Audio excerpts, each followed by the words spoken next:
excelguru.co.in Google sheet കോഴ്സിലെ 3-ാം മൊഡ്യൂളാണ് നമ്മൾ ചർച്ച ചെയ്യുന്നത്. ക്ലാസ് ആരംഭിക്കുന്നു.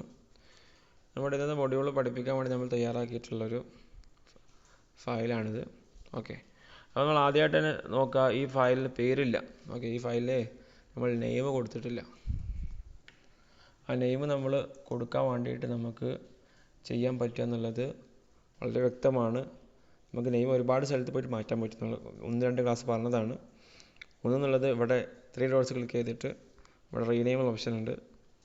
അതോടൊപ്പം തന്നെ നമ്മൾ ഇത് ഓപ്പൺ ചെയ്തതിന് ശേഷം മുകളിൽ വലതുഭാഗത്തുള്ള 3 ഡോട്ട്സ് ക്ലിക്ക് ചെയ്താൽ ഇവിടെ ഉണ്ട് ഒരു ഓപ്ഷൻ അൺടൈറ്റിൽഡ് സ്പ്രെഡ്ഷീറ്റ് ഉള്ളത്. അത് മാറ്റി നമുക്ക് എന്ത് ചെയ്യാം, പേര് മാറ്റാം. ഞാൻ ജസ്റ്റ് എന്ത് ചെയ്യുന്നു, മൊഡ്യൂൾ 3 ബേസിക്സ് എന്ന് കൊടുക്കുന്നു. ഓക്കെ, മൊഡ്യൂൾ 3 നമ്മൾ 2 വീഡിയോയിലായിട്ടായിരിക്കും ഇൻഷാല്ലാ ചെയ്യുക. 11-ാമത്തെ പാർട്ടാണിത്. ഓക്കെ, മൊഡ്യൂൾ 3 ആണിത്. ഓക്കെ, അപ്പോൾ നമ്മൾ മൊഡ്യൂൾ 3യിൽ നമ്മൾ പറയുന്നത് ഏകദേശം ഒരു 18-28 വരെ 11 അധ്യായങ്ങൾ നമ്മൾ പറയുന്നുണ്ട്. ഓക്കെ, 11 അധ്യായങ്ങൾ പറയുന്ന സമയത്ത് നമ്മൾ 18-ാമത്തെ ചാപ്റ്റർ ഇതാണ് ഇൻട്രൊഡക്ഷൻ ടു ഫംഗ്ഷൻ എന്നതാണ്. എന്താണ് ഫംഗ്ഷൻ? നമ്മൾ ഇതുവരെ ഫംഗ്ഷനെ കുറിച്ച് പറഞ്ഞിട്ടില്ല. അപ്പോൾ ഫംഗ്ഷൻ എന്താണ് നമ്മൾ പറയാൻ പോവുകയാണ്. അപ്പോൾ ഫംഗ്ഷൻ എന്ന് പറഞ്ഞാൽ ഗൂഗിൾ ഷീറ്റിലും എക്സൽ ആണെങ്കിൽ എക്സലിലും അത് ഉണ്ടാക്കിയ ഡെവലപ്പേഴ്സ് നൽകിയ ആദ്യമേ സെറ്റ് ചെയ്ത, ശ്രദ്ധിക്കണം, ഉണ്ടാക്കിയ ഡെവലപ്പേഴ്സ് സെറ്റ് ചെയ്തതാണ്. ഈ ആപ്പ് ഉണ്ടാക്കിയ ആളുകൾ ഉണ്ടാക്കി വെച്ചതാണ്. അത് എന്താണെന്ന് പറഞ്ഞാൽ ആദ്യമേ ഒരു കാര്യം ചെയ്യാൻ വേണ്ടി, ഒരു പ്രവർത്തനം ചെയ്യാൻ വേണ്ടി സെറ്റ് ചെയ്ത്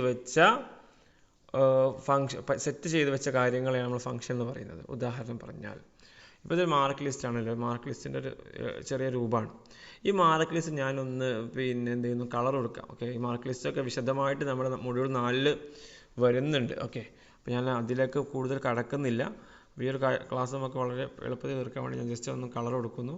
ഞാൻ ഒക്കെ ഒന്ന് ബോർഡർ കൊടുക്കാം. ജസ്റ്റ് ഫുൾ ബോർഡർ കൊടുക്കാം. സെലക്ട് ചെയ്യുന്നു. ഈ മൂലയിൽ ക്ലിക്ക് ചെയ്തിട്ട് ഇങ്ങനെ ഡ്രാഗ് ചെയ്യുന്നു. ഓക്കെ, ഒന്ന് ബോർഡർ കൊടുക്കാം. നമുക്ക് ബോർഡർ കൊടുക്കുന്നു. Okay, click. ശരി, ഇനി നമുക്ക് എന്ത് ചെയ്യാം, സമ്മ് കിട്ടണം. ടോട്ടൽ ഉണ്ടല്ലോ അവിടെ, ടോട്ടൽ. ഈ ടോട്ടൽ എന്നുള്ളിടത്തേക്ക് ഇപ്പം ബിൻഷാദ് സിയുടെ മുഴുവൻ ടോട്ടൽ നമുക്ക് കിട്ടണം. 25 മുതൽ 30, 39 ഇതൊക്കെ കൂട്ടാനുണ്ട്. ഈ ടോട്ടൽ കിട്ടണം എന്നുണ്ടെങ്കിൽ നമുക്ക് ഒരു ഫംഗ്ഷൻ ഉണ്ട്. ആ ഫംഗ്ഷനാണ് സം എന്ന് പറയാം. ഓക്കെ, അപ്പോൾ അതെങ്ങനെ നമുക്ക് സമ്മാണെന്ന് മനസ്സിലാവും? കൂട്ടാനുള്ള ഫംഗ്ഷന് സമ്മാണ് എന്ന് നമ്മളോട് ആരാ പറയുന്നത്? അത് നമ്മൾ ചെയ്ത് പഠിക്കുന്നു. അപ്പോൾ അത് നമ്മൾ നിരന്തരം പഠിക്കുന്നതോടെ നമുക്ക് എന്ത് ചെയ്യും, നമ്മുടെ ഓട്ടോമാറ്റിക്കായി നമ്മൾ പഠിച്ചു പോകുന്ന കാര്യങ്ങളാണ്. അപ്പോൾ എക്സലിലോ ഒരു 500ഓളം ഫംഗ്ഷനുകളുണ്ട്. പക്ഷെ അതിൽ ഒരു സാധാരണ ഒരു എക്സൽ യൂസർക്ക് ആവശ്യമായത് ഒരു 10-20 ഫംഗ്ഷൻ മാത്രമാണ്. ഇനി ഒരു നല്ലൊരു എക്സൽ യൂസർ ആണെങ്കിൽ ഒരു 10-50 മാത്രം മതിയാവും. അല്ലാതെ 10-500 എല്ലാവരും ഉപയോഗിക്കുന്നില്ല. അപ്പോൾ അത് ചില പ്രത്യേക കാര്യങ്ങൾക്ക് വേണ്ടി പ്രത്യേകം ഡിസൈൻ ചെയ്യപ്പെട്ട ഫംഗ്ഷനുകളൊക്കെ ഉണ്ട്. അപ്പോൾ ഏതായാലും നമ്മൾ ഗൂഗിൾ ഷീറ്റിലേക്ക് വരാം. ഇവിടെ എനിക്ക് ടോട്ടൽ കിട്ടാനുള്ള ഫംഗ്ഷനാണ് സം എന്ന് പറഞ്ഞാൽ തുക എന്നാണ് അർത്ഥം, അല്ലേ? തുക എന്ന് പറഞ്ഞ അർത്ഥമുണ്ട്. അതുപോലെ തന്നെ കൂട്ടാനുള്ള അർത്ഥമുണ്ട് മലയാളത്തിൽ. അപ്പോൾ ഞാൻ എന്ത് ചെയ്യുന്നു, ഇവിടെ സം ഫംഗ്ഷൻ ആഡ് ചെയ്യണം. അപ്പോൾ ഞാൻ ഈ എഫ് ഉണ്ടല്ലോ, ഈ എഫ് ക്ലിക്ക് ചെയ്യാം. എന്നിട്ട് സെർച്ച് ചെയ്ത് നോക്കാം. സെർച്ച് ചെയ്ത് നോക്കാം. ഓക്കെ, സം വന്നു. ക്ലിക്ക് ചെയ്യുന്നു. അവിടെ സം വന്നു അല്ലേ? നിങ്ങൾക്ക് താഴെ നോക്കാൻ പറ്റും. ഒരു ഈസിക്കൽ ടു വന്നു. എന്നിട്ട് SUM എന്ന് വന്നു, സം വന്നു. എന്നിട്ട് ബ്രാക്കറ്റ് ഓപ്പൺ ആയി, ഒരു ബ്രാക്കറ്റ് ക്ലോസ് ആയി. ബ്രാക്കറ്റിൻ്റെ ഇടയിലാണ്. അപ്പം ബ്രാക്കറ്റ് ഓപ്പൺ ആകുമ്പോൾ ഫംഗ്ഷൻ ഓൺ ആകുന്നു. ആ ബ്രാക്കറ്റ് ക്ലോസ് ചെയ്യുമ്പോൾ ഫംഗ്ഷൻ ഓഫ് ആകുന്നു. മനസ്സിലാക്കി വെക്കാം. എല്ലാ ഫംഗ്ഷനും തുടങ്ങുന്നത് ഒരു ഈസിക്കൽ ടു വെച്ചിട്ടാണ്, ഒരു സമം വെച്ചിട്ടാണ് എല്ലാ ഫംഗ്ഷനും തുടങ്ങുക. ഓക്കെ, ഞാൻ ജസ്റ്റ് ഇവിടെ ആക്കുമ്പോൾ എന്നെന്ന് കാണിക്കാൻ കാരണം ഇതിനകത്തൊന്നും ഇല്ലാത്തതുകൊണ്ടാണ് നോട്ട് അവൈലബിൾ എന്നാണ് മനസ്സിലാക്കുന്നത്. ഞാൻ ജസ്റ്റ് എന്ത് ചെയ്യുന്നു, ഈ കള്ളിയിൽ ഞാൻ സം അണ്ടു അടിക്കുന്നുണ്ടോ, ഞാൻ അണ്ടു അടിച്ചു. എന്നിട്ട് ഞാൻ ഈ കള്ളിയിൽ വന്നിട്ട് സം ടൈപ്പ് ചെയ്യാണ്. സം ബ്രാക്കറ്റ് ഓപ്പൺ ചെയ്ത് ക്ലോസ് ചെയ്തു. അപ്പോൾ ഇത് ഫംഗ്ഷൻ ആയോ? ഇല്ല. ഇതെന്തുകൊണ്ട് ഫംഗ്ഷൻ ആയില്ല? ഇത് ഫംഗ്ഷൻ ആവാതിരിക്കാൻ കാരണം ഇതൊരു ഫംഗ്ഷൻ അല്ല, ഇത് ടെക്സ്റ്റ് മാത്രമാണ്. അപ്പോൾ ഒരു ഫംഗ്ഷൻ എങ്ങനെ തുടങ്ങും? അപ്പോൾ ഈസിക്കൽ ടു വെച്ച് സമം വെച്ചിട്ട് തുടങ്ങുന്നതൊക്കെ എന്താണ്? ഫംഗ്ഷനാണ്. അപ്പോൾ നമുക്കൊരു ഫംഗ്ഷൻ തുടങ്ങണമെന്നുണ്ടെങ്കിൽ നമ്മൾ എന്ത് ചെയ്യണം? ആദ്യം ഈസിക്കൽ ടു ആഡ് ചെയ്യണം. ഇപ്പോൾ അതെന്തായി ഒരു ഫംഗ്ഷനായി മാറിയിട്ടുണ്ട്. അപ്പോൾ നമുക്ക് എന്ത് ചെയ്യണം, ഈ സമ്മിൻ്റെ അകത്ത് എന്ത് ചെയ്യണം നോക്കാൻ പറ്റും. നമുക്ക് സം എടുത്താൽ ഇവിടെ ഒരു ബോക്സ് കാണാൻ പറ്റുന്നില്ലേ, ഈ ബോക്സിൽ എഴുതുന്നുണ്ട് വാല്യൂ 1 വാല്യൂ 2 അല്ലെ വാല്യൂ 3 അവരുടെ ഒരുപാട് വാല്യൂ കൊടുക്കുന്നുണ്ട്. അതായത് നമുക്ക് കൂട്ടേണ്ട വാല്യൂകൾ ഇതിൽ ആഡ് ചെയ്ത് കൊടുക്കുക എന്നുള്ളതാണ്. അപ്പോൾ എനിക്ക് ആദ്യം കൂട്ടേണ്ടത് ഇതാണ്. ഓക്കെ, ഞാൻ കോമ ഇടുന്നു, വാല്യൂ 2 സെലക്ട് ചെയ്യുന്നു, കോമ ഒന്ന് സൂം ചെയ്യാം കാണാൻ വേണ്ടിയിട്ട്, value 3 comma value 4 comma value 5 comma value 6. Okay, അപ്പോൾ നമുക്ക് വേണ്ടതൊക്കെ നമ്മൾ എന്ത് ചെയ്തു സെലക്ട് ചെയ്തു. ഇനി ഈ ടിക്ക് മാർക്ക് ഇട്ടാൽ 187 എന്ന് കിട്ടും. ക്ലിയർ, 187 എന്ന് കിട്ടും. ക്ലിയർ ആണല്ലോ. അപ്പോൾ ഈ സം ഫംഗ്ഷൻ നമ്മൾ എന്ത് ചെയ്തു ഇതിൽ ആഡ് ചെയ്തു. ഓക്കെ, അപ്പം നമ്മൾ ഇതേപോലെ ഒരു ഫംഗ്ഷൻ നമുക്ക് ഇവിടെ ആഡ് ചെയ്യാം. അപ്പോൾ ഇത്തരം അതായത് ഒരു കൂട്ടുക എന്നുള്ള പ്രവർത്തനം ചെയ്യാൻ വേണ്ടി ഈ ഗൂഗിൾ ഷീറ്റ് ഉണ്ടാക്കിയ ആളുകൾ ആദ്യം ചെയ്തു വെച്ച സം എന്ന് പേര് നൽകിയ ആ ഒരു സാധനത്തെ നമ്മൾ എന്ത് വിളിക്കുന്നു, സം ഫംഗ്ഷൻ എന്ന് വിളിക്കുന്നു. അത്തരം കാര്യങ്ങൾക്കാണ് നമ്മൾ എന്താ പറയുക ഫംഗ്ഷൻ എന്ന് പറയാം. ഓക്കെ, അപ്പോൾ ഞാൻ എന്ത് ചെയ്യുന്നു വീണ്ടും ഇവിടെ സം ആഡ് ചെയ്യുന്നു. നേരത്തെ നമ്മൾ ഓരോന്ന് സെലക്ട് ചെയ്തിട്ടുണ്ടായിരുന്നു, നമുക്ക് എന്ത് ഓരോന്ന് സെലക്ട് ചെയ്യേണ്ട ആവശ്യമില്ല. ഞാൻ ജസ്റ്റ് എന്ത് ചെയ്യുന്നു 40 മുതൽ അങ്ങോട്ട് ഡ്രാഗ് ചെയ്യുന്നു അല്ലേ, ഇങ്ങനെ ഡ്രാഗ് ചെയ്യും അല്ലേ, ഇങ്ങനെ ഡ്രാഗ് ചെയ്തിട്ട് നമുക്ക് എന്ത് ചെയ്യാം ഈ സം ആഡ് ചെയ്യാൻ പറ്റും. ഓക്കെ, അപ്പോൾ ഇത് സം ഫംഗ്ഷനെ കുറിച്ച് പറയാനുള്ളതല്ല, അത് ഫംഗ്ഷൻ എന്താണെന്നുള്ളതിനെ കുറിച്ച് പറയാനുള്ളതാണ്. ഓക്കെ, അപ്പോൾ ഇതാണ് ഫംഗ്ഷൻ, നമുക്ക് മനസ്സിലായിട്ടുണ്ട്. ഇൻഷാ അല്ലാഹ് സമ്മിനെ കുറിച്ച് നമുക്ക് വഴിയെ പറയുന്നുണ്ട്, അപ്പോൾ നോക്കാം. ഇനി നമുക്ക് ഫംഗ്ഷനിലോട്ട് പോകാം, അടുത്ത അധ്യായം. ഓക്കെ, അടുത്ത ചാപ്റ്റർ എന്ന് പറഞ്ഞാൽ എന്താണ് ഫംഗ്ഷൻ, എന്താണ് ഫോർമുല. ഈ ഫോർമുലയും ഫംഗ്ഷനും പരസ്പരം നമ്മൾ എന്താണ് ഇൻ്റർചേഞ്ചബിളി ഉപയോഗിക്കുന്ന കാര്യമാണ്. ഓക്കെ, ഫോർമുലയും ഫംഗ്ഷൻ നമ്മൾ പരസ്പരം അങ്ങോട്ടും ഇങ്ങോട്ടും ഉപയോഗിക്കുന്ന ഒരു കാര്യമാണ്. അപ്പോൾ എന്താണ് ഫംഗ്ഷൻ, എന്താണ് ഫോർമുല എന്നുള്ളതാണ് നമ്മൾ ഈ ഒരു ഇതിലൂടെ നമ്മൾ നോക്കാൻ പോകുന്നത്. ഓക്കെ, എന്താണ് ഫംഗ്ഷൻ, എന്താണ് ഫോർമുല എന്നുള്ളതാണ്. ഞാനിതൊക്കെ ജസ്റ്റ് ഒന്ന് ഫോർമാറ്റ് ചെയ്യാണ്. കഴിഞ്ഞ ക്ലാസ് പറഞ്ഞിട്ടുണ്ട് ഫോർമാറ്റിങ് അതിൽ പറയാം. ഓക്കെ, ഫോർമാറ്റിങ് ചെയ്യാണ്, ഒന്ന് കാണാൻ ഭംഗി ഉണ്ടാവാൻ വേണ്ടിയിട്ടാണ് അല്ലേ ഫോർമാറ്റ് ചെയ്യുന്നത്. ഒരു മനുഷ്യനാണ് ഇത് നോക്കുന്നത്, സ്വാഭാവികമായിട്ട് മനുഷ്യനെ കാണാൻ എളുപ്പത്തിനും സൗകര്യത്തിനും കളറും മറ്റൊക്കെ കൊടുക്കലാണ് ഫോർമാറ്റിംഗ് എന്ന് പറയാം. ഓക്കെ, ഇനി നമ്മൾ ഫോർമാറ്റ് ചെയ്തു. ഇവിടെ ആഡ് എന്നുണ്ട്. ആഡ് എന്ന് പറഞ്ഞാൽ കൂട്ടുക എന്നുള്ളതാണ്. ഓക്കെ, അപ്പോൾ കൂട്ടാനുള്ള ഒരു ഫംഗ്ഷൻ്റെ പേര് നമ്മൾ തൊട്ട് മുന്നേ പറഞ്ഞു എന്താണ് സം ആണല്ലേ. അപ്പോൾ നമുക്ക് എന്ത് ചെയ്യാം ഈസിക്കൽ ടു സം എന്ന് ആഡ് ചെയ്യാം അല്ലേ, സം. ഓക്കെ, വന്നു അല്ലേ. ഇനി ഇത് മൂന്നാണ് സെലക്ട് ചെയ്താൽ സം ആയല്ലോ, അപ്പോൾ സം കിട്ടി. ഓക്കെ, ഞാൻ ബോൾഡ് ചെയ്യുന്നു.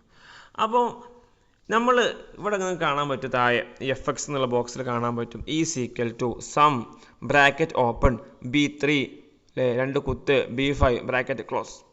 ഈ മൊത്തത്തിലുള്ളതിനാണ് നമ്മൾ എന്ത് വിളിക്കും, ഫോർമുല എന്ന് വിളിക്കും. ശ്രദ്ധിക്കണേ, ഈ ഈസിക്കൽ ടു മുതൽ ആ ബ്രാക്കറ്റ് ക്ലോസ് ചെയ്യുന്നത് വരെയുള്ള കാര്യങ്ങളെ നമ്മൾ എന്ത് വിളിക്കുന്നു, ഫോർമുല എന്ന് വിളിക്കുന്നു. എന്നാൽ ആ ഫോർമുലക്ക് അകത്തൊരു ഫംഗ്ഷൻ ഉണ്ട്, ആ ഫംഗ്ഷനാണ് സം. ആ ഫംഗ്ഷനെ നമ്മൾ ആ ഒരു കാര്യത്തെ നമ്മൾ എന്ത് വിളിക്കുന്നു, ഫംഗ്ഷൻ എന്ന് വിളിക്കുന്നു. ഓക്കെ, അപ്പോൾ ഒരു ഫംഗ്ഷൻ ഉണ്ടാവുക ഒരു ഫോർമുലക്ക് അകത്താണ്. ഒരു ഫംഗ്ഷൻ എക്സലിൽ ലോഡ് ഫംഗ്ഷൻ ഉണ്ടാവുക എന്ന് പറഞ്ഞാൽ ഫംഗ്ഷൻ ഒരു ആക്ട് ചെയ്യുക, പ്രവർത്തിക്കുക എന്തിനകത്താണ്, ഒരു ഫോർമുല അകത്താണ്. മനസ്സിലായിട്ടുണ്ടാവും. ഒരു ഈസിക്കൽ ടു വരാതെ എന്ത് ചെയ്യില്ല, ഒരു ഫംഗ്ഷൻ പ്രവർത്തിക്കുകയില്ല. നമ്മൾ ഏത് ഫംഗ്ഷൻ എടുത്താലും ആ ഒരു ഫോർമുലക്ക് അകത്താണ് എന്തുണ്ടാവുക, അത് പ്രവർത്തിക്കുക. ഓക്കെ, ഞാനത് മൊത്തം സെലക്ട് ചെയ്ത് നോക്കാം, നമുക്ക് സം അടക്കം സെലക്ട് ചെയ്ത് നോക്കാം, നേരത്തെ കിട്ടും അല്ലേ. അപ്പോൾ ഇതെന്താണ് ഈ കാണുന്നത്, താഴെ കാണുന്ന ഈസിക്കൽ മുതൽ ബ്രാക്കറ്റ് ക്ലോസ് വരെയുള്ളതിനാണ് ഫോർമുല എന്ന് പറയുക. ആ ഒരു എന്താ പറയുക സാധാരണ ടെക്സ്റ്റ് അല്ലാത്ത, സാധാരണ രൂപത്തിൽ ടെക്സ്റ്റ് അല്ലാത്ത എന്തൊക്കെ കോഡ് രൂപത്തിൽ, ഇപ്പോൾ ചെറുതായി നമുക്ക് മനസ്സിലാക്കുന്നു. വലിയ ഫോർമുലകളൊക്കെ ഉപയോഗിച്ചിട്ടാണ് നമ്മൾ എക്സൽ ഗ്രൂപ്പ് പല ടെംപ്ലേറ്റുകളും നിർമ്മിക്കുന്നത്. അതുകൊണ്ട് സാന്ദർഭികമായിട്ട് സൂചിപ്പിക്കുകയാണ്, ഉപകാരപ്പെടുന്ന എല്ലാ ഉസ്താദുമാരിലേക്കും എല്ലാ ആളുകളിലേക്കും എത്തിക്കാൻ വേണ്ടിയുള്ള കാര്യങ്ങൾ നമ്മളൊക്കെ ചെയ്യണമെന്ന് ഓർമ്മപ്പെടുത്തുന്നു. ഓക്കെ, അപ്പം ഈ ഒരു ഈസിക്കൽ മുതൽ തുടങ്ങുന്ന ഇത്തരം കോംപ്ലക്സ് സാധാരണ ഒരു ടെക്സ്റ്റ് അല്ലാത്ത ഇത്തരം കാര്യങ്ങൾ ഫോർമുല എന്ന് വിളിക്കുന്നു. ഈ ഫോർമുലക്ക് അകത്ത് സം എന്ന് എഴുതി കാണിക്കുന്നതിന് നമ്മൾ എന്ത് ചെയ്യുന്നു, ഫംഗ്ഷൻ എന്ന് വിളിക്കുന്നു. അപ്പം അടുത്തൊരു ചോദ്യമുണ്ട്, എല്ലാ ഫംഗ്ഷനും ഒരു ഫോർമുലക്ക് അകത്താണല്ലോ വരിക, ഫംഗ്ഷനൊക്കെ ഫോർമുലക്ക് അകത്താണ് വരിക അല്ലേ, എല്ലാ ഫംഗ്ഷനുകളും ഫോർമുലക്ക് അകത്താണ് വരിക. നമുക്ക് ജസ്റ്റ് ഇവിടെ എഴുതി വെക്കാം, എല്ലാ ഫംഗ്ഷനുകളും ഫോർമുലക്ക് അകത്താണ് വരിക. ഓക്കെ, ഇത് അറബിയാണ്, സോറി ഇംഗ്ലീഷാണ്, മാറ്റാം. എല്ലാ ഫംഗ്ഷനുകളും ഫോർമുലക്ക് അകത്താണ് വരിക. ഓക്കെ, വന്നു. അപ്പം അത് ക്ലിയർ ആണ് അല്ലേ, നമ്മൾ ഈ പറഞ്ഞ കാര്യം എന്താണ്, നമുക്ക് ക്ലിയർ ആണ് അല്ലേ. റാപ്പ് ചെയ്യാം, താഴോട്ടാക്കാം. ഓക്കെ. Clear clear. എല്ലാ ഫംഗ്ഷനുകളും ഫോർമുലക്കകത്താണ് വരിക. അപ്പൊ ഇനി അടുത്തൊരു ചോദ്യമുണ്ട്. അപ്പൊ എല്ലാ ഫോർമുലയിലും ഫംഗ്ഷൻ ഉണ്ടാവും തിരിച്ചു ചോദിക്കാം. എല്ലാ ഫോർമുലയിലും ഫംഗ്ഷൻ ഉണ്ടാവും? ഇല്ല. അപ്പൊ ഇതിൽ നമുക്ക് എന്ത് കാണാൻ പറ്റും? സം എന്നുള്ള ഫംഗ്ഷൻ കാണാൻ പറ്റും. ഇനി നമുക്ക് ഇതേ ഇപ്പൊ ഈ കൂട്ടിയ പ്രവൃത്തി നമുക്ക് സം ഇല്ലാതെ ചെയ്യാൻ പറ്റും. സം ഇല്ലാതെ ചെയ്യാൻ പറ്റും. അതെങ്ങനെ ചെയ്യാം? ഞാൻ ഈസിക്കൽ വിളിക്കുന്നു. എന്നിട്ട് എന്ത് ചെയ്യുന്നു? ആദ്യം ഈ 56 എന്നുള്ള സ്ഥലം സെലക്ട് ചെയ്യുന്നു. ബീറ്റ് സെലക്ട് ആയില്ലേ? ഒരു പ്ലസ് ആണ്, പ്ലസ് ക്ലിക്ക് ചെയ്യുന്നു. കൊണ്ട് 35 പ്ലസ് 25 അപ്പൊ നമുക്ക് 116 കിട്ടി. അപ്പൊ നോക്കാം, നിങ്ങൾക്ക് താഴെ നോക്കാൻ പറ്റും is equal to B3 plus B4 plus B5. ഈ ഒരു കാര്യം, ഈ ഒരു ഇതിന് നമ്മൾ എന്ത് വിളിക്കും? ഫോർമുല എന്ന് വിളിക്കും. പക്ഷെ ഇതിനകത്ത് എന്തില്ല? ഫംഗ്ഷൻ ഇല്ല. ഇതിനകത്ത് എന്തില്ല? ഫംഗ്ഷൻ ഇല്ല എന്നുള്ള കാര്യം മനസ്സിലാക്കാം. ഇനി നമുക്ക് ഇതുപോലെ ഗുണിക്കുകയും ചെയ്യാം. ഗുണിക്കാൻ നമുക്ക് എന്ത് ഉപയോഗിക്കാം? ഫംഗ്ഷന്റെ ആവശ്യമില്ല. ഫംഗ്ഷൻ ഇല്ലാതെ നമുക്ക് എന്ത് ഗുണിക്കാം അല്ലെ? ഇത് സെലക്ട് ചെയ്യാം, സ്റ്റാർ ഇടുക. ഓക്കെ, ഗുണിച്ചു 125. ഇനി നമുക്ക് ആവറേജ് കാണാം. ആവറേജ് എന്ന് പറഞ്ഞാൽ എന്താ? ആവറേജ് എന്ന് പറഞ്ഞാൽ എന്താ? ശരാശരി. ശരാശരി എങ്ങനെ കാണുക? ആദ്യം ഇതെല്ലാം കൂട്ടണം. അപ്പൊ ഞാനൊരു ബ്രാക്കറ്റ് ഓപ്പൺ ചെയ്യാണ്. ശരാശരി കാണാനുള്ള പിന്നെ ഫംഗ്ഷന്റെ പേര് ആവറേജ് തന്നെയാണ് അല്ലെ? അപ്പൊ ഞാൻ ആവറേജ് ഉപയോഗിക്കാതെ ഉള്ള ഒരു പ്രവർത്തനം കാണിച്ചു തരാണ് കേട്ടോ, ഫോർമുല മനസ്സിലാക്കാൻ വേണ്ടിയിട്ട്. ഞാൻ സെലക്ട് ചെയ്യുന്നു, plus plus plus plus bracket close. അപ്പൊ എന്തായി? ഈ ബ്രാക്കറ്റിനകത്ത് എന്തായി? 560 എന്നുള്ള എന്തെന്നു സംഖ്യ വന്നു. ഈ ബ്രാക്കറ്റിനകത്ത് 560 എന്നുള്ള സംഖ്യ വന്നു. അതാണ് നമ്മളിപ്പം ഈ ഒരു ബ്രാക്കറ്റ്. എന്തിനാ ബ്രാക്കറ്റ് ഇടാന്ന് ചോദിച്ചാൽ നമുക്ക് എന്ത് ചെയ്യണം? ഈ 560 എന്നുള്ള റിസൾട്ട് നമുക്ക് ഹരിക്കണം. എന്തുകൊണ്ട് ഹരിക്കണം? ഈ എത്ര ഡാറ്റ ഉണ്ട് ഇവിടെ? 4 ഡാറ്റ. അപ്പൊ 4 കൊണ്ട് ഹരിച്ചാൽ നമുക്ക് എന്ത് കിട്ടും? ആവറേജ് കിട്ടും. അപ്പൊ ഇതിന്റെ ആവറേജ് എത്രയാണ്? ഈ 4 സംഖ്യകളുടെ ആവറേജ് എത്രയാണ്? 141.25 എന്നുള്ളതാണ്. അപ്പൊ നമുക്ക് ജസ്റ്റ് ഈ ഒരു 452 എന്നുള്ളത് ജസ്റ്റ് ഒന്ന് ഇതിനൊരു വലിപ്പം കുറച്ച് നമുക്ക് എന്ത് ചെയ്യും? ഈ ഒരു ആവറേജ് ക്ലിയർ ആയിരിക്കും കിട്ടും. എന്നുള്ള വലിപ്പം കുറച്ചല്ലേ? 4ഉം ഒരേപോലെ ഏകദേശം അടുത്തടുത്തുള്ള സംഖ്യകളാണോ സമയത്താണ് ആവറേജിന് പ്രസക്തി ഉണ്ടാവുക. ക്ലിയർ? അപ്പൊ ഏതായാലും നമ്മളിപ്പോ എന്ത് ചെയ്തു? ഇവിടെ കാണുന്നതിന് എന്ത് പറയും? നമ്മൾ ഒരു ഫോർമുല എന്ന് പറയും. ഈ കാണുന്നതിൽ ഫംഗ്ഷൻ ഇല്ല, ഈ കാണുന്നതിലും ഫംഗ്ഷൻ ഇല്ല, ഈ കാണുന്നതിലും ഫംഗ്ഷൻ ഇല്ല, എന്നാൽ ഈ കാണുന്നതിൽ ഫംഗ്ഷൻ. അതേതാ ഫംഗ്ഷൻ? സം എന്നുള്ളതാണ്. അപ്പൊ എല്ലാ ഫംഗ്ഷനുകളും ഫോർമുലകത്താണ് വരിക എന്നുള്ളത് കൂടെ പറഞ്ഞുകൊണ്ട് ഒരിക്കൽ കൂടി നമ്മൾ അടിവരയിട്ട് പറഞ്ഞുകൊണ്ട് നമ്മൾ എന്ത് ചെയ്യുന്നു? അടുത്ത അധ്യായത്തിലേക്ക് അടുക്കുന്നു. എന്താണ് മേജർ ഫംഗ്ഷൻ? പ്രധാനപ്പെട്ട ഫംഗ്ഷനുകൾ ഏതൊക്കെയാണെന്നുള്ളതാണ്. അപ്പം കുറച്ച് പിന്നെ ഏകദേശം ഒരുപാട് ഫംഗ്ഷൻ ഉണ്ട്. ഒരുപക്ഷെ നമ്മൾ ഈ കോഴ്സിൽ ഇപ്പം ഇവിടെ ഈ സ്ക്രീനിൽ കാണിച്ചതല്ലാത്ത ഫംഗ്ഷൻ നമ്മൾ എന്ത് ചെയ്യാം? പഠിച്ചേക്കാം. ഏതായാലും നമ്മൾ ജസ്റ്റ് ഒന്ന് മനസ്സിലാക്കാൻ വേണ്ടി പറയാണ്. ഇൻഷാല്ല മൊഡ്യൂൾ 3 എക്സ്റ്റെൻഡഡ് എന്നുള്ള പിന്നെ മൊഡ്യൂൾ, അടുത്ത മൊഡ്യൂളിന്റെ സെക്കൻഡ് പാർട്ടിൽ, ഈ മൊഡ്യൂൾ 3യുടെ സെക്കൻഡ് പാർട്ടിൽ നമ്മൾ എന്ത് ചെയ്യും?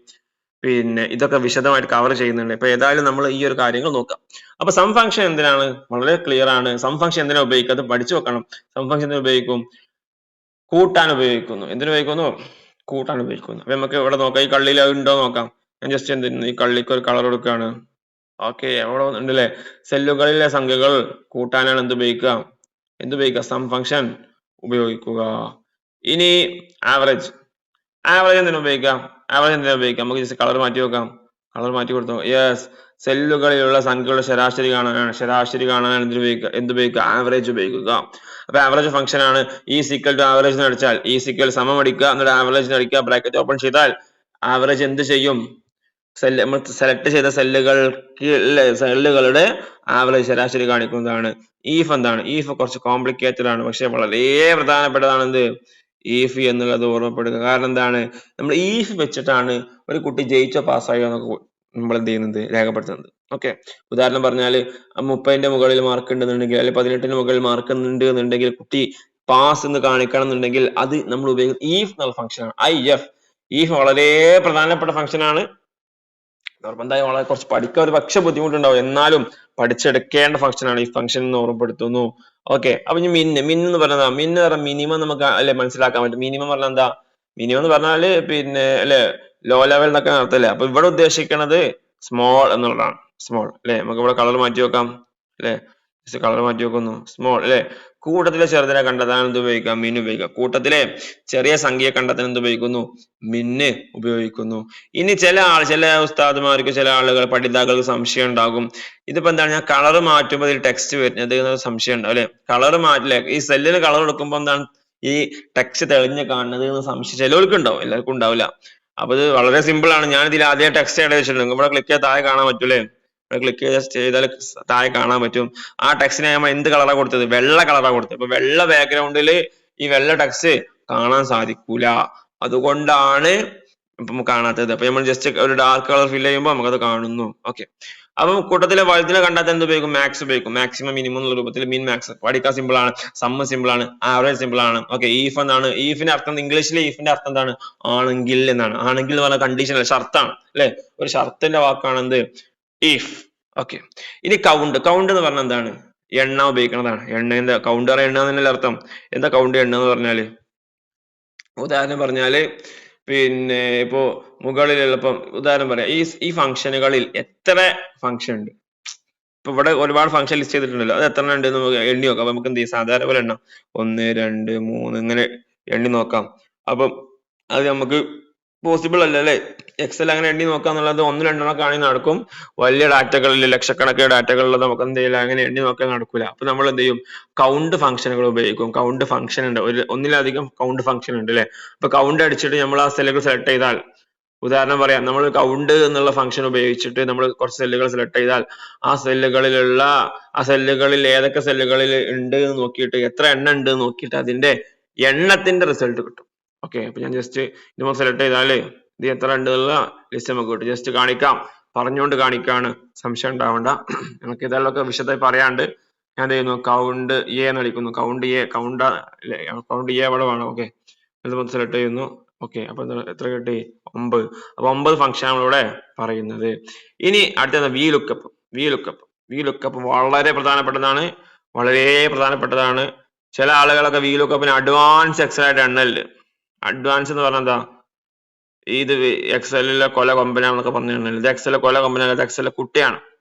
ഇത് വളരെ പ്രധാനപ്പെട്ടതാണ് അല്ലെ? ഇത് വളരെ പ്രധാനപ്പെട്ട ഒരു കാര്യമാണ്. ഇത് കുട്ടിയല്ല, ഇത് കുട്ടിയുടെ നമ്പറാണ് അല്ലെ? ഉദാഹരണം പറഞ്ഞാല് പിന്നെ ഉസ്താദ്മാർ ചോദിക്കണം, കുട്ടിയുടെ നമ്പർ നമ്മളെ കയ്യിൽ കിട്ടിയിട്ടുണ്ട്, ആ കുട്ടിയുടെ നമ്പർ ഉപയോഗിച്ചിട്ട് നമ്മൾ പിന്നെ ടൈപ്പ് ചെയ്ത് വെച്ച ഡാറ്റയിൽ നിന്ന് നമ്മൾ ഡാറ്റ ഉണ്ടാക്കി വെച്ചാൽ കുട്ടിയുടെ നമ്പർ, കുട്ടിയുടെ പേര്, മൊബൈൽ, വാപ്പാന്റെ പേര്, അങ്ങനെ ഒരു ഡാറ്റ ഉണ്ടാക്കി വെച്ചിട്ടുണ്ട്. ആ ഡാറ്റയിൽ നിന്ന് കുട്ടിയുടെ നമ്പർ വെച്ചിട്ട് നമ്മൾ കുട്ടിയുടെ പേരും വിവരങ്ങളും എങ്ങനെ എടുക്കാമെന്ന് ചോദിച്ചാൽ അതിന് ഉപയോഗിക്കുന്ന ടൂളാണ് എന്ത്? V lookup. അതേ കാര്യത്തിന് ഉപയോഗിക്കുന്ന ടൂൾ തന്നെയാണ് എക്സ് ലുക്കപ്പ്. ഇൻഷാ അല്ലാഹ് എക്സ് ലുക്കപ്പും വി ലുക്കപ്പും ഒക്കെ വിശദമായിട്ട് പഠിക്കേണ്ടതുണ്ട്. അപ്പോൾ പിന്നെ അത് കഴിഞ്ഞ് റാങ്ക് നമ്മളെ അധ്യാപകർക്ക് വളരെ പ്രധാനപ്പെട്ട ടൂളാണ് എന്ത്? റാങ്ക് എന്നുള്ളത്. എന്തുകൊണ്ടാണ്? അധ്യാപകർ എപ്പോഴും മാർക്ക് പട്ടികയിൽ, ക്ലാസ് ടെസ്റ്റ്, യൂണിറ്റ് ടെസ്റ്റ്, മറ്റേ ടെസ്റ്റ്, അതുപോലെ തന്നെ പരീക്ഷ, ഇങ്ങനെ ഒരുപാട് പ്രവർത്തനങ്ങളുള്ള ആളുകളാണ് മാഷുമാര് അല്ലെങ്കിൽ ഉസ്താദ്മാര് എന്നുള്ളത്. അതുകൊണ്ട് തന്നെ അവർക്ക് എപ്പോഴും റാങ്ക് കാണും. കുട്ടികൾ ക്ലാസ്സിലെ സ്ഥാനം നമുക്ക് കാണിച്ചു കൊടുക്കേണ്ടി വരും. അതിനുപയോഗിക്കുന്ന ഫംഗ്ഷൻ റാങ്ക് ഫംഗ്ഷൻ. കാര്യമായിട്ട് അധ്യാപകരാണ് ഈ ഫംഗ്ഷൻ ഉപയോഗിക്കുക. റാങ്ക് എന്നുള്ള വാക്കിൽ തന്നെ അതിന്റെ ഉദ്ദേശമുണ്ട്. അപ്പൊ ഏകദേശം ഈ ഫംഗ്ഷനുകളൊക്കെ കുറച്ച് ഫംഗ്ഷൻ എന്ന് പറയുന്ന സമയത്ത് എന്തിനൊക്കെ ഉപയോഗിക്കുന്ന ഫംഗ്ഷൻ ആണെന്ന് അല്ലെ? കുറച്ച് ഫംഗ്ഷനുകളുടെ ഉദാഹരണങ്ങളാണ് കൊടുത്തിട്ടുള്ളത്. ഓക്കെ, ഇനി നമുക്ക് എന്ത് പറയാം, 21ാമത്തെ ഒരു അധ്യായം വരെ സം ഫംഗ്ഷൻ. നമ്മൾ ഇന്നത്തെ ഈ ഒരു ക്ലാസ്സിലെ അവസാനത്തെ ബേസിക്സ്, മൊഡ്യൂൾ 3 ബേസിക്സിലെ അവസാനത്തെ അധ്യായമാണ്. ഇത് കഴിഞ്ഞിട്ട് നമ്മൾ അടുത്ത ക്ലാസ്സിലാണ് ഇതിന്റെ ബാക്കി കാര്യങ്ങൾ, മൊഡ്യൂൾ 3യുടെ ബാക്കി കാര്യങ്ങൾ നമ്മൾ റെക്കോർഡ് ക്ലാസ് 4-ലായിരിക്കും ഉണ്ടാവുക. ഇനി ഇവിടെ കുറച്ച് നമ്പർ കാണാൻ പറ്റും. അപ്പൊ ഞാൻ കുറച്ച് നമ്പർ ഏതായാലും ഉണ്ട്. അപ്പൊ ഞാൻ നമ്പർ ഒന്ന് ജസ്റ്റ് ഒന്ന് മോഡിഫൈ ചെയ്യാണ് കേട്ടോ, ഒന്ന് കാണാൻ വൃത്തി ഉണ്ടാവാൻ വേണ്ടിയിട്ട്. ഒരു കോളം ഇവിടെ എക്സ്ട്രാ ആഡ് ചെയ്യാണ്. താഴെയുള്ളത് വെച്ചിട്ട് എക്സ്ട്രാ ആഡ് ചെയ്യുന്നു, മുകളിലൊക്കെ ഒന്ന് ആഡ് ചെയ്ത് വൃത്തിയാക്കും അല്ലെ? കാണാൻ ഭംഗി ഉണ്ടാവാൻ വേണ്ടിയിട്ട് ഞാൻ സെലക്ട് ചെയ്തിട്ട് എന്ത് ചെയ്യുന്നു? താഴെയുള്ള സെലക്ട് ചെയ്യാം. ഓക്കെ, ഒന്ന് ബോർഡർ കൊടുക്കുക. അത് കൊടുക്കണം എന്നില്ല കേട്ടോ, അത് കാണാൻ വേണ്ടി കൊടുക്കുന്നുള്ളൂ. ഓക്കെ, നമ്മൾ മുമ്പ് പഠിച്ച കാര്യങ്ങളൊക്കെ ഒന്ന് റിവൈൻഡ് ചെയ്യാൻ വേണ്ടി വീണ്ടും ചെയ്യാന്നുള്ളൂ. ഓക്കെ, എനിക്ക് വേണ്ടത് ഈ 10 മുതൽ 65 വരെയുള്ള സംഖ്യകളുടെ എന്ത് കിട്ടണം? തുക കിട്ടണം, സമ്മ് കിട്ടണം. അപ്പൊ ഞാൻ എന്ത് ചെയ്യും? ഞാൻ താഴെ സെല്ലിൽ വരുന്നു, എന്നിട്ട് എന്ത് ചെയ്യുന്നു? ഈസിക്കൽ അടിക്കുന്നു അല്ലെ? സമം അടിക്കുന്നു, എ അടിക്കുന്നു, എന്നിട്ട് എന്ത് ചെയ്യും? സം അടിക്കുന്നു, സം. അപ്പൊ ഫസ്റ്റ് ഞാൻ സം എന്ന് വന്നു അല്ലെ? സം വന്നില്ലെങ്കിൽ പ്രശ്നമൊന്നുമില്ല, നമുക്ക് സം അടിച്ചിട്ട് എന്ത് ചെയ്യാം? ബ്രാക്കറ്റ് ഓപ്പൺ ചെയ്താലും മതി. മനസ്സിലായോ? സം നമ്മൾ അടിക്കുന്ന സമയത്ത് മുകളിൽ സം വരുന്നുണ്ടല്ലേ, അത് ക്ലിക്ക് ചെയ്താൽ ഓട്ടോമാറ്റിക് ആയിട്ട് വരും. ഇനി അതല്ല, നമുക്ക് തന്നെ എന്ത് ചെയ്യാം? പൂർണ്ണമായിട്ട് ടൈപ്പ് ചെയ്യാം. ക്യാപിറ്റൽ സ്മോൾ ഒന്നും പ്രശ്നമില്ല കേട്ടോ, വലിയ അക്ഷരമായാലും ചെറിയ അക്ഷരം പ്രശ്നമില്ല. ഇനി നമുക്ക് എന്ത് ചെയ്യാം? 10 മുതൽ 10 സെലക്ട് ചെയ്യാം. എന്നിട്ട് ഈ പച്ച നോക്കിയിട്ട് താഴോട്ട് ഇങ്ങനെ വലിക്കാം. പച്ച ആ ഒരു ബോൾ നോക്കിയിട്ട്, സോറി, ഓക്കെ, നിങ്ങൾ നീക്കിയാൽ മതി കേട്ടോ. താഴോട്ട് വലിക്കാം, അതുവരെ സെലക്ട് ചെയ്യുക, ഓക്കെ കൊടുക്കുക. സോറി, ഒരു എറർ വന്നു, കാരണം അതൊരു കോമ ഉണ്ട് അല്ലേ? അപ്പൊ കോമ നമുക്ക് എന്ത് ചെയ്യാം? ഡിലീറ്റ് ചെയ്യാം. എന്നിട്ട് എന്ത് ചെയ്യാം? ഈ ബ്രാക്കറ്റ് ക്ലോസ് ചെയ്യാം. ഓക്കെ, 210 എന്നുള്ള റിസൾട്ട് കിട്ടി. ഇത് അല്ലേ. ഇനി 214 റിസൾട്ട് നമുക്ക് എന്തായിട്ടുണ്ട്, കിട്ടിയിട്ടുണ്ട്. ഓക്കെ, ഇനി ഇത് മറ്റൊരു രൂപത്തിലും ചെയ്യാൻ പറ്റും. സോറി, എങ്ങനെ മറ്റൊരു രൂപം? അതായത് നമുക്ക് ഓരോന്നോരോന്ന് സെലക്ട് ചെയ്യാം. റിസ്ക് ആണ്. 1, 2 ഒക്കെ ആണെങ്കിൽ നടക്കും. 1, 2 ഒക്കെ ആണെന്നുണ്ടെങ്കിൽ ഓരോന്ന് സെലക്ട് ചെയ്യല് നടക്കും. ഇത് സെലക്ട് ചെയ്യുന്നു, കോമ ഇടുന്നു, അടുത്ത സെലക്ട് ചെയ്യുന്നു, കോമ ഇടുന്നു, കോമ കോമ കോമ കോമ. ഇതെന്തല്ല, ഇത് നമ്മൾ സാധാരണ ചെയ്ത രീതിയിലാണ്. നിങ്ങൾ ചെയ്യാന്ന് പറഞ്ഞാൽ ഒരുപാട് സമയം എടുക്കും. ഇതിപ്പോ 10, 200 പിന്നെ സെല്ലിലെ ഡാറ്റ കൂട്ടണം എന്നുണ്ടെങ്കിൽ നമ്മൾ എങ്ങനെയൊന്നും ചെയ്യൂല. ജസ്റ്റ് കാണിച്ച് എങ്ങനെ ചെയ്യാം എന്ന് കാണിച്ചു തരാൻ വേണ്ടിയിട്ടാണ് ഇങ്ങനെ ചെയ്തത്. ഇനി ഇവിടെ എങ്ങനെയുണ്ട്, വില എങ്ങനെയുണ്ട് അല്ലെ, വില എങ്ങനെയുള്ളത് നമുക്ക് എന്താ ഉദാഹരണം, പലപ്പോഴും മാർക്ക് ലിസ്റ്റിലൊക്കെ ഇങ്ങനെ വില എങ്ങനെയല്ലേ വരും, നേരത്തെ ചെയ്തതൊക്കെ വില എങ്ങനെയുള്ളത്. ജസ്റ്റ് ഒന്ന് ഇതെന്ത് ചെയ്യുന്നു, ഫോർമാറ്റ് ചെയ്യുന്നു, കാണാൻ ഭംഗി ഉണ്ടാകാൻ വേണ്ടിയിട്ട്, കാണാൻ വ്യക്തമാകാൻ വേണ്ടിയിട്ട് ജസ്റ്റ് ബോർഡർ ഒക്കെ അപ്ലൈ ചെയ്യുന്നു. അപ്പൊ നമുക്ക് ഈ H3 എന്നുള്ള സെല്ലിലേക്ക് എന്തെങ്കിലും സം കിട്ടണം. അപ്പൊ ഞാൻ എന്ത് ചെയ്യുന്നു, ഈസിക്കൽ അടിക്കുന്നു, സം സെലക്ട് ചെയ്യുന്നു, വലിക്കുന്നു, ഓക്കെ കൊടുക്കുന്നു. ആ സമ്മ കിട്ടി. ഇനി ഇവിടെ നേരത്തെ ഇപ്പോൾ താഴോട്ടായിരുന്നു, ഇത് കഴിഞ്ഞ് സൈഡോട്ടാണുള്ളത്. ഇനി ഇത് ഒരു വലിയ ഒരു റേഞ്ചാണ്. ഒരു റേഞ്ച് ഉണ്ട്. റേഞ്ച് പറഞ്ഞാൽ എന്താ, ഒരു കൂട്ടം. മദ്രസയിലെ റേഞ്ച് എന്ന് പറഞ്ഞാൽ എന്താണ്, കൂട്ടം എന്നല്ല അർത്ഥം. ഒരു കൂട്ടമായിട്ടുള്ള മദ്രസകൾ, ഒരു പ്രദേശത്തെ കൂട്ടം മദ്രസകൾ. ഓക്കെ, അപ്പൊ അതിന്റെ ഒരു യോഗം അല്ലെ, എന്താ പറയാ, ഒരു പിന്നെ കൂട്ടായ്മ. അതുപോലെ കുറച്ച് നമ്പറുകളുടെ കൂട്ടായ്മയാണ്. ഇതിന് റേഞ്ച് എന്നാ പറയട്ടെ, എക്സൽ ഭാഷയിൽ റേഞ്ച് എന്നാ പറയാ. എനിക്ക് ഈ ഒരു സെല്ലിലേക്ക് അതിന്റെ തുക കിട്ടണം, ഫംഗ്ഷൻ ഒരു സമ്മ് കിട്ടണം. അപ്പൊ ഞാൻ എന്ത് ചെയ്യുന്നു, ഈ സിക്കൽ അടിക്കുന്നു, എന്നിട്ട് എന്ത് ചെയ്യാം, സമ്മ് ഇടുന്നു, എന്നിട്ട് ഇവിടെ സെലക്ട് ചെയ്യുന്നു, ഈ ഗ്രീൻ ഡോട്ട് പിടിച്ചിട്ട് വലിക്കുന്നു. ഓക്കെ, നമുക്ക് വേണ്ട സ്ഥലങ്ങളൊക്കെ നമ്മൾ പിന്നെ എന്ത് ചെയ്യുന്നു, മാർക്ക് ചെയ്യുന്നു. അപ്പൊ നിങ്ങൾ നോക്കാം, I5 മുതൽ ഇതാ ഫസ്റ്റ് I5, ഇവിടുത്തെ K10 വരെ, K10 വരെയുള്ള ഭാഗങ്ങൾ സെലക്ട് ചെയ്ത് ഓക്കെ എടുത്താല് ആ മൊത്തം പിന്നെ സെല്ലുകളിലുള്ള സംഖ്യകളുടെ തുക അവിടെ കിട്ടി. ഞാൻ ജസ്റ്റ് 94 എന്ത് ചെയ്യുന്നു, 96 ആക്കുന്നു. ഓക്കെ, അപ്പൊ എന്ത് ചെയ്യും, 1220 സംഖ്യ ഓട്ടോമാറ്റിക്കായി അപ്ഡേറ്റ് ചെയ്യുന്നതും അപ്ഡേറ്റ് ആവുന്നതും നമുക്ക് എന്ത് ചെയ്യാൻ പറ്റും, കാണാൻ പറ്റും. അപ്പൊ ഇതാണ് സം ഫംഗ്ഷൻ. സം ഫംഗ്ഷൻ നമുക്ക് എല്ലാ സ്ഥലങ്ങളിലും ഉപയോഗിക്കേണ്ടി വരും അല്ലെ, നമ്മൾ എല്ലാ സ്ഥലങ്ങളിലും സം ഫംഗ്ഷൻ നമുക്ക് ആവശ്യമായിരിക്കും. രണ്ട് സംഖ്യകളെ കൂട്ടാനോ, രണ്ടോ രണ്ടിലധികമോ സംഖ്യകളെ കൂട്ടാന് ഉപയോഗിക്കുന്ന ഫംഗ്ഷൻ ആണെന്ത്, സം ഫംഗ്ഷൻ.